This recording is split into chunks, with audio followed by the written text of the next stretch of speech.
Good morning. Welcome to Coffee with Ciara. My coffee is lukewarm. I just made a fresh pot, so I'm actually going to go refill this.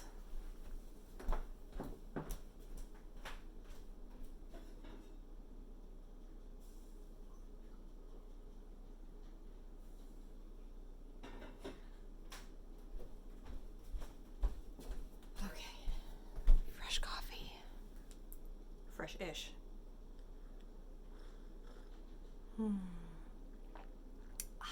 Much better. Okay. Okay, the show can go on. Hello. It's 100 billion degrees in Chico. Not at this current moment, but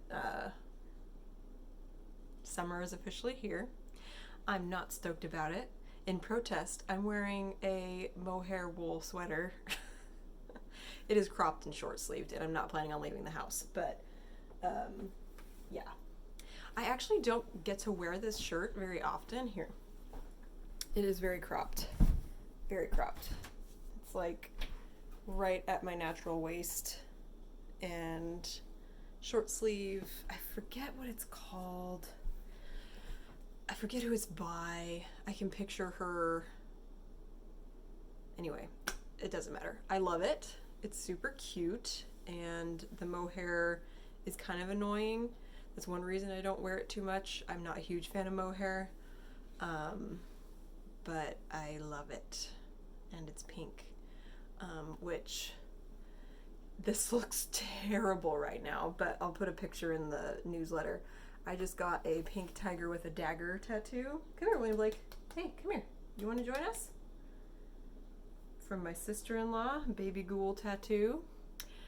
It's under a layer of second skin where it will be for a couple of days to heal, and it looks nasty right now. But it's amazing. I love it. So I'm in a very like pink mood right now. When I made this sweater, I don't remember which came first, this fabric or the sweater. But I got some of this fabric online, which is of little cats knitting with pink yarn, and I made myself a skirt to go with it. You can't see my cat, but he is here. Here, say hi. Say hi to the people, William Blake. No, he refuses. One of the cats has glasses. It's the cutest fabric ever. I've made 2 knitting bags and a skirt out of, I think I got a couple yards of it. And then I got these zippers on Amazon, and is that not like the most perfect zipper to go with the bag? Anyway, this is hard to do with a cat on my lap. But this is something I've been working on for Hazel. This is the front. This is a little sweater in 1 to 2 year size with, oh my god, you can't see what's going on, but he won't settle down. Anyway, this is a raglan style sweater, this is drop shoulder, where it's like a piece that just goes straight up, and then, actually this is not drop shoulder, this is set in sleeves, and then raglan is where the decrease happens from your collarbone to the armpit. So there's that. I need to do the sleeves, obviously, but I'm working on some cabling on the body. This is called the Twiggy pattern, and he should be able to wear it for a couple of years. I'm planning on making the body a little extra long and then the sleeves extra long so that I can just roll up the sleeves next year, and then hopefully he can wear it the year after that.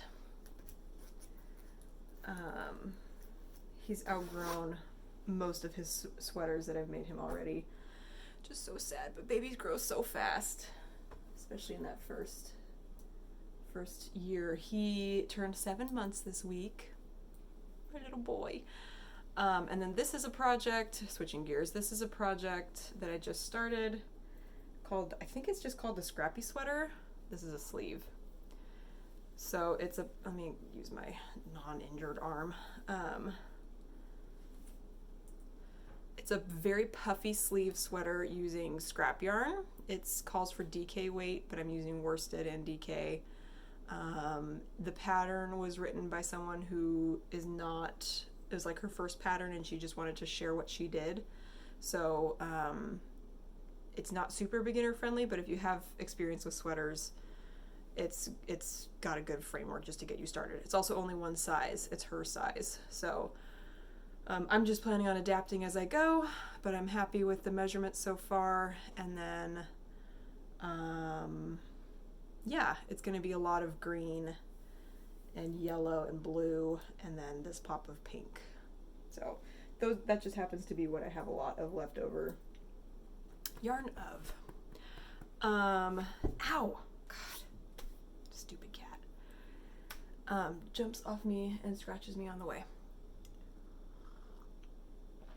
So that's what's new with knitting. It's also, as of today, recording July 1st, this comes out tomorrow, Tour de Fleece has begun officially, which runs concurrently with the Tour de France. And it's a spinning challenge. So let me show you. I spun this last year. I'm pretty proud of it for my first spinning attempt. It's I applied it a little too tightly, so I'm gonna have to like let it relax before I try to knit anything with it. But it's like all kinked up in a few places. But I did this last summer, and then abandoned the project. And I have a couple of jars of fleece.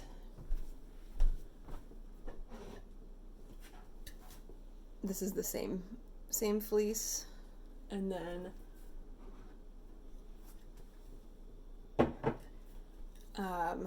these are a couple of different wools to try, and then you see these braids. Those will come out really fun. Those are little like practice braids. But this is usually how, well, not usually, but this is how a lot of roving or fleece will come.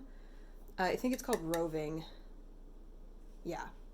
Yeah, it's roving when it's like ready to spin. Fleece is like the sheep's fleece.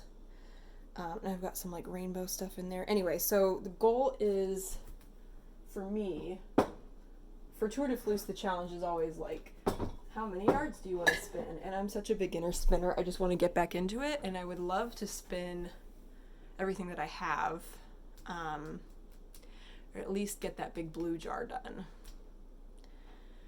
We'll see. Wow, we're 8 minutes in already. I really need to start my long form knitting and crafting podcast up again so that these vlogs can be a little more succinct. Because I haven't even touched on all my pet portrait stuff. So you've seen some of these. I think the Bichon is new. And then I have a golden doodle about halfway done.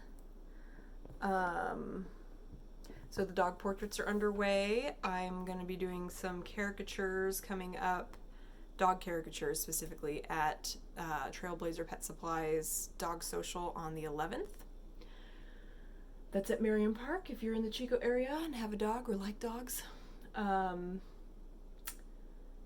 I did a pet portrait, tattoo style one, of a kitty named Buddy. Very pretty little kitty. See the yarn? This is for Alex of the Serenity Knitting Society podcast. I love her podcast. So I'm going to mail that to her soon. And then, let's see, work completed. I just finished this week this piece, which I love. This is Mr. Prickly Pear. Prickly Pear is the name of the painting. I love the colors. I love that it's kind of like subdued neon rainbow. It's an oxymoron if I ever heard one. But yeah, I love this guy. I've been looking for a place to put him for a while, and this is it. But yeah, Prickly Pear, because cowboys, desert, tough exterior, soft interior. I like to think that he's a softie, secretly. But anyway, and then I just finished, I think this is mostly finished. I think I'm going to mess up here a little more. I'm not crazy about that shape. Anyway, this is a sweet little girl and her lamb. Yeah, I really like the lower half of this, so I need to try to recreate what's going on down here up there in like this area, which I will do. But yeah, she's been hanging up on my window just because I enjoy the image so much. I've got some canvases that I'm excited to dig into once I'm done with my paper. I only have 2 more sheets of paper on this block. That's exciting. I'm gonna break into the canvases. Sketchbook practice is continuing. Of course, I went and got myself a smaller sketchbook. Oh, I love this guy too. This page is done. Because I said I wanted a smaller space to work on, but now I'm like, well, when my paper blocks are done, I want to work big again. So I do still have my watercolor sketchbook, my big one, which is somewhere around here, that I will break back into and continue the sketchbook practice. It's 4th of July this week. I hope you have something relaxing planned and some way to stay cool. And yeah, I've got lots of fun things going on in here, obviously, that I'm excited about. And last thing I'll say is I've got a couple of spots available for pet portraits, so would love to paint your pet or paint a friend's pet. They make awesome gifts. I always start thinking about Christmas this time of year. It helps get me through the summer and the heat, to like put my brain in like Halloween and then Christmas mode. I watched Harry Potter the other day. That felt very cozy. And what was I saying? Oh, Christmas. It's never too early to think about Christmas gifts, especially when handmade gifts are involved, custom handmade. So they make awesome gifts. They make incredible memorials for pets loved and lost. And yeah, I would love to do more cats too. So if you've got a cat, let me paint it. All right, I will end it here now that I'm 13 minutes into this thing that's supposed to be 5 minutes. I need to come up with a different format for these, maybe, if I actually want to keep it to that, because I just have so much to say. Yeah, I hope you have a good rest of week, and I will talk to you next time. Bye.